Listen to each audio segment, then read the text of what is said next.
eto moa zany ny tompona andraikitra sy ireo mpitsabo eto anivon'ny hôpitaly raha vao ny Valina mampafantatra atsika ny tranga zay azo adika amin'ny teny gasy hoe falabozina na ara-tsakafo zany zay nanomboka andraisana tanana teto nanomboka omaly zany tokony teo tamin'ny roa teo zany nanomboka tonga tsy kelikely izy ireo azo lazaina fa mitovitovy daholo le sotro-tsaretina zay isehoan'ilay fambara zany ao anatin'ny hoe fandraisana tanana tanteraka azy ireo zany ny hôpitaly vao tonga izy ireo dia niraisana tanana maimaim-poana nomena ny fitsaboana sy vojaina arak'izay azo atao teto anivon'ny hôpitaly zany niraisana tanana tanteraka avokoa zay rehetra tonga ao anatin'ny tena hoe fikarakarana isika ary mbola ao anatin'ny fitsaboana maro moa mbola hoe davela amin'ny hôpitaly ny tsara indrindra angamba sy mifahaindrina dia mbola tsy tena hoe afaka anome hoe totanisa maro-potitra tsika hoe zao tokoa satria tena mbola ao anatin'le hoe fitsaboana zany fa misy moa zany misy maty fa mbola maro ihany koa no raisina tanana nefa mbola tsy fantatra ihany koa hoe mety mbola misy ho avy izy ty moa zany tsy hoe ny hôpitaly Ravoaly ihany mety nandray sy nandehanan'izy ireo dia izay indrindra manko no tsy dia tsara hoe teny vatana fa raha teto aminay zany nanomboka tamin'ny roa teo nanomboka nandray hatramin'ny maraina andreny ary amin'izao mbola tsy fantatra hoe mety mbola misy ho avy koa ve dia raha mba mety amintsika dia ho atolotra atsika tsy ho ela hoe zao le izy rehefa tena hoe feno le satria ny sifra hotenenina androany mety hiova raha-pitsona afaka fotoana fohy dia manjary lasa hoe mety hiampiroro saina olona indray zay zavatra hatreto zany eo zay manko le teneko hoe ny eto amin'ny raha vao ny Andriana Valina zany eo amin'ny sidy eo zany zao hatreto aloha ia dia ka le zava-misy zany lanonana mpinamana le izy dia fety teny amin'ny partie Meritesina teny le izy andro sabotsy misy pas izy io rehefa ilay lazain'le namana fa zay izy amin'le tsy mandalo tany tsy mahanino tsy voasy zay nga mahazo teny azy dia teo foana zareo niaraka tany dia nirava ny feky ny alina dia nanomboka ny alina zany araka ny vavaona lerian'le teto rehefa nisy olona salama le namana fa izahay mbola niaraka tamin'le zalaty avikonay ny alahady mbola niara-nivavaka niara-nanompo dia mbola salama tsara daholo reo fianakaviana reo fa teo amin'ny tamin'ny 12 taondro ny alahady no efa nanomboka tsy salama tsy ny anankiray ny anankiroa taminay ifidana fotoam-bavaka tamin'ny dimy teo dia niazakazaka namonjy hôpitaly tonga dia nakaty amin'ny Algérie safidy dia teo an'izay zay migata efa be dia be ka ny namana efa taty efa amapolo mahery akoatra ny efa maty voalaza ny namana sasany zany dia nanomboka teo amin'izay no cas exceptionnel nandeha bebe misy miditra foana hatramin'ny roa maraina mbola nisy miditra foana moa vao eto vao nisy laza fa tao zao mbola nisy miditra ihany dia rehefa avy eo moa anay zao maty ny zokiko ny kely lasa zay na inoko fa maty izy efa voatarakara-taratasy dia zay indray zay nareo maty any tompony zanany tany amin'ny trabo mikambana ny mamany ny zokiko dia tany amin'ny Girard Hérodique ny zanany zay satria vao efa mbola misy ny fianakaviana ny zanaka zokiko mbola forme grand zany azo lazana satria mbola tena anampy ihany na ato amin'ny Girard na any amin'ny Girard fa ny marary rehetra mbola miparitaka misy karazany bebe ny hôpitaly manara-penitra dia any amin'ny Girard dia ty ny hôpitaly lehibe antsika eto ampofitananarivo ty moa dia tsy haiko izay mbola ny mitakitakina fa mbola niezaka manatona ty amin'ny hôpitaly lehibe daholo ny olona rehetra zany anatin'izy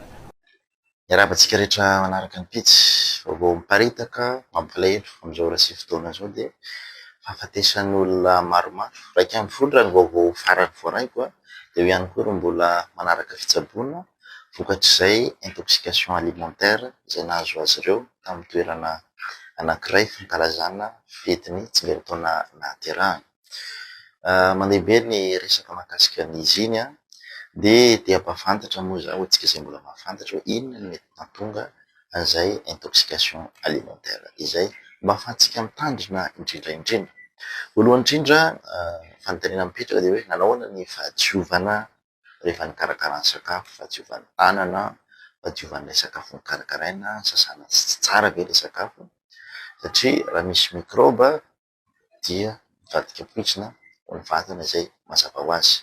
Eo ihany koa fanontaniana mipetraka dia hoe ahoana ilay sakafo nokarakaraina? Sakafo tsy lany daty ve?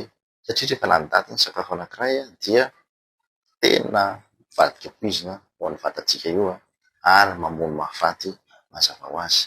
Ka eto izao dia anetana antsika rehefa mividy zavatra isika any amin'ny grande surface, ireny produit industriel ireny na any amin'ny épicerie dia tsara itsika raha toa ka jerentsika tsara ilay etikety hoe ny date d'expiration oviana.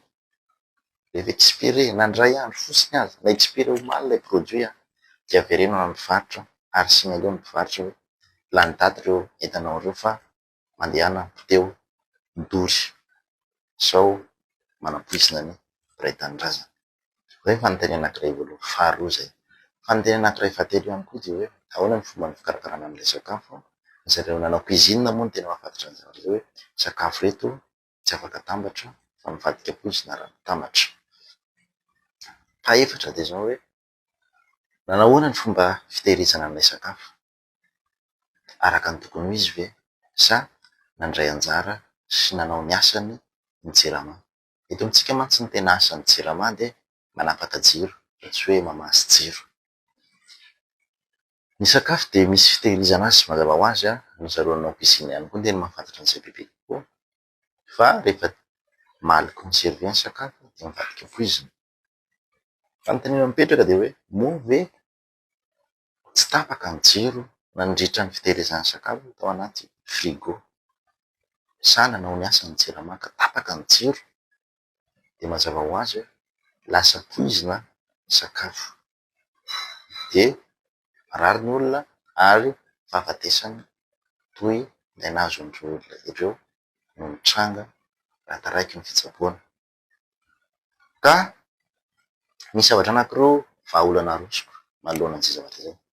Voalohany indrindra dia manao antsoavo ary mijery anareo mijery tolika anareo mpitondra fanjakana zay manaintana anareo zay aoka re tompoko mba hitadiavanareo vahaolana hiresaka herinaratra ity satria mianatra amanaina mihitsy ilay izy.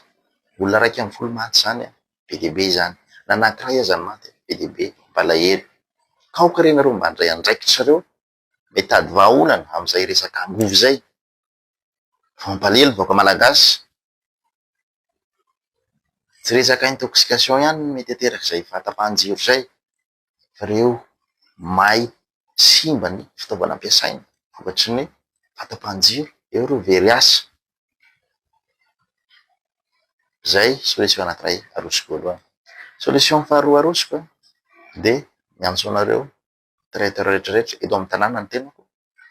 Aoka ianareo mba tsy antehatra tanteraka amin'ny JIRAMA mampiasa anareo groupe électrogène mba hisolo ny électricité-ny JIRAMA zany.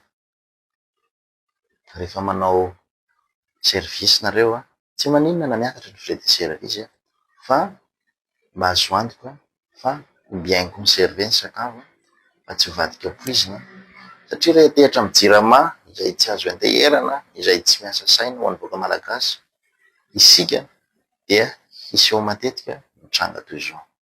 Ka zay voalohany indrindra zay mahoaka ianareo mampiasa groupe électrogène mba hipalia an'izay fahabangahan'ny JIRAMA izay. Dia nandeha moa ny resaka miahiahy hoe sao dia mba tena poizina mihitsy natao tamin'ny sakafo satria toa rapida be hono fahafatesan'ireo olona ireo. Azo eritreretina zany. Fa zao ihany koa nanao ahoana ny fomba namonjena an'ireo olona tratran'ilay intoxication? Moa ve vao narary kibo ilay olona dia tonga dia nentina tany amin'ny hopitaly sao hoe ampisotroana rano, sao hoe nomemena fanafody izay hitantsika tany teo. Zay fanontaniana anankiray voalohany. Faharoa, firy minitra adiny firy ny olona tratran'ny intoxication vao tonga tany amin'ny hopitaly? Adiny firy satria raha eto an-tanàna jerena ny embouteillage tena henjana, tomobile mandeha kilomètres par heure mihitsy, 20 kilomètres, 40 kilomètres par heure, tsy mitokona ny embouteillage. Nefa aretina fanampivana ohatran'izany mila tonga aingana any amin'ny urgence, tsaboina, mena ny antidote mba ahafahany manao récupération faran'izay aingana. Ka zay mba notaniana hoe nanao ahoana teny an-dalana anatin'ny firy vao tonga amin'ny hopitaly, sa ny embouteillage nanao ny ataony. Ka manoloana an'izay dia manao antsoava amin'ny fitondram-panjakana ihany koa ny tenako hoe mba hijery akaiky resaka embouteillage ty. Solution narosonareo moa dia hoe io téléphérique io anisan'ny vahaolana maharitra amin'ny embouteillage, dia tsy vahaolana io satria ny mpampiasa tomobile dia mampiasa tomobile foana izy, fa tsy hoe misy téléphérique eo dia hajanona harafisina ao ny tomobile. Impossible zany.